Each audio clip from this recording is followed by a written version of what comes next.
लोक सभा हलका गुरदासपुर तो भाजपा के उम्मीदवार दिनेश बब्बू ने नामजदगी पत्र दाखिल कर लिया। केंद्रीय मंत्री गजेंद्र शेखावत ने दिल्ली के मुख्यमंत्री अरविंद केजरीवाल को मिली अंतरिम जमानत से बोलदियां होया कहा कि मानयोग अदालत ने अरविंद केजरीवाल को इस लई जमानत दी है कि वो लोक सभा चोणां विच कोई बहाना ना बना सकन। उन्होंने कहा कि 2 तरीक तो बाद अरविंद केजरीवाल को फिर जेल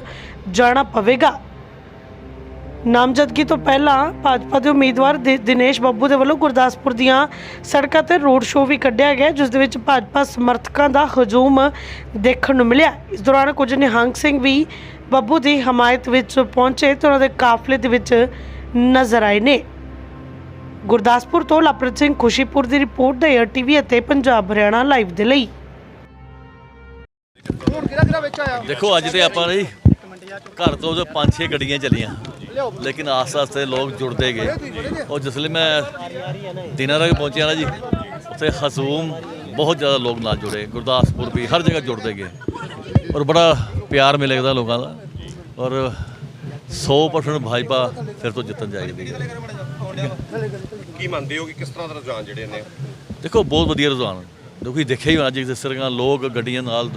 दौड़े करते हैं, पूरा मतलब गुरदासपुर पैदल लोगों ने कढ़िया,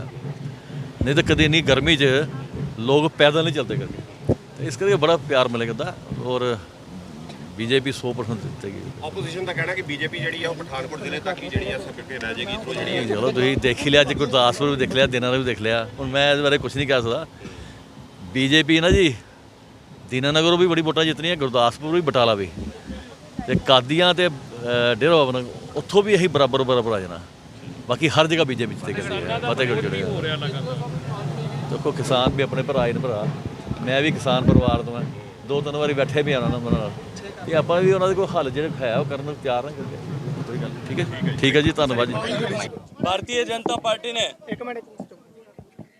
भारतीय जनता पार्टी के प्रत्याशी ने आज इस गुरदासपुर लोकसभा चुनाव के लिए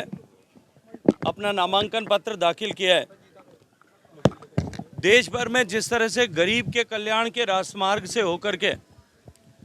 देश को विकसित करने के संकल्प के साथ पिछले 10 साल से माननीय नरेंद्र मोदी जी के नेतृत्व में सरकार काम कर रही है,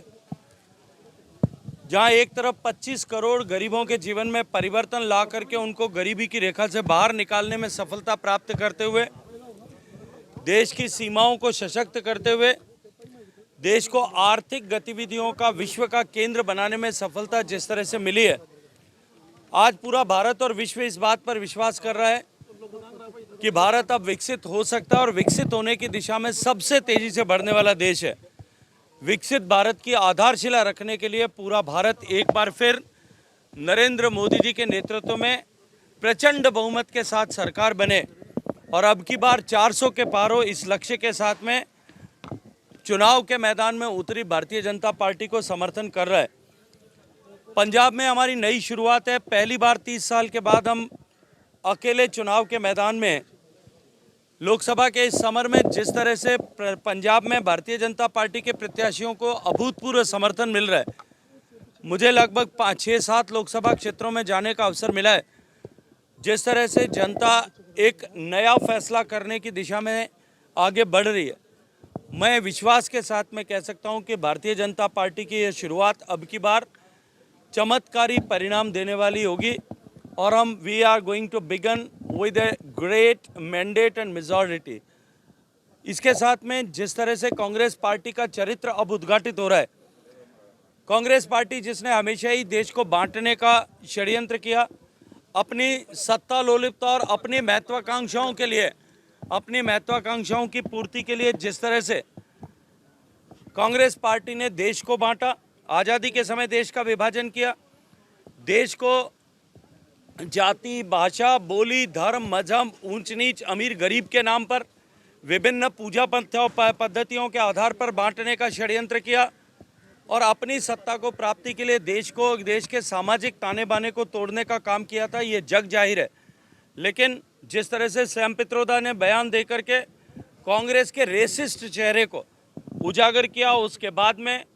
कल मणिशंकर अय्यर साहब के बयान के बाद जिस तरह की हकीकत एक बार फिर सामने आई है, कांग्रेस का चाल चरित्र और चेहरा एक बार फिर बेनकाब हुआ है। जिस तरह से पाकिस्तान के साथ में मिलीभगत, चीन के साथ में अंडरस्टैंडिंग कांग्रेस के नेताओं की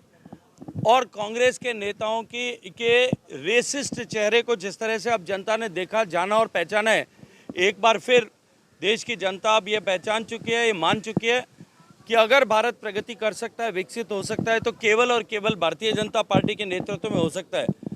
आम आदमी पार्टी जो पार्टी विद डिफरेंस का नारा लेकर के, ईमानदारी का नकाब ओढ़ करके, लबादा ओढ़ करके देश की जनता के सामने आई थी, आज उसका चेहरा भी बेनकाब हुआ है। और आम आदमी पार्टी के नेता जिस तरह से राष्ट्रीय उनके अध्यक्ष से लेकर के, मुख्यमंत्री से लेकर के, उप मुख्यमंत्री से लेकर के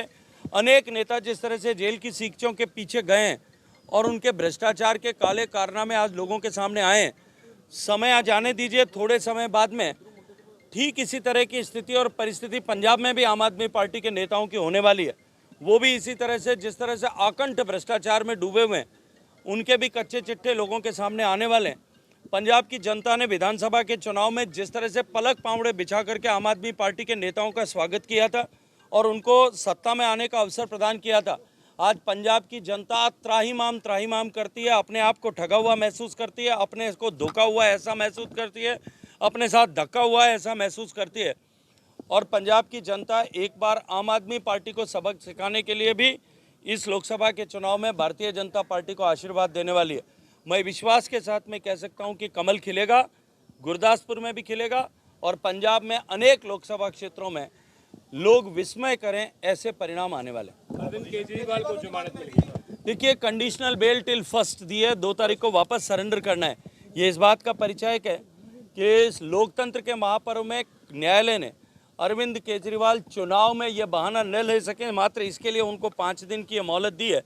उनको उनके जो उन्होंने पाप किए हैं, जो उन्होंने भ्रष्टाचार किया है, उस पर बिना किसी कमेंट किए हुए मात्र लोकतंत्र की आस्था को बचाए रखने के लिए न्यायालय ने इस तरह का निर्णय किया है। न्यायालय के निर्णय का सम्मान करते हैं, लेकिन 2 तारीख को फिर वापस उनको उसी जगह पर जाना है। कितना असर करना? देखिए, मुझे नहीं लगता आज के इस ज़माने में, जब देश की जनता इस मीडिया के युग में, सोशल मीडिया के युग में, इलेक्ट्रॉनिक्स के युग में, जब टेक्नोलॉजी के इस युग में, जब हर विषय को ठीक से समझती है, तब इसका प्रभाव चुनाव में किंचित मात्र भी होगा, लेश मात्र भी होगा, ऐसा मैं नहीं मानता।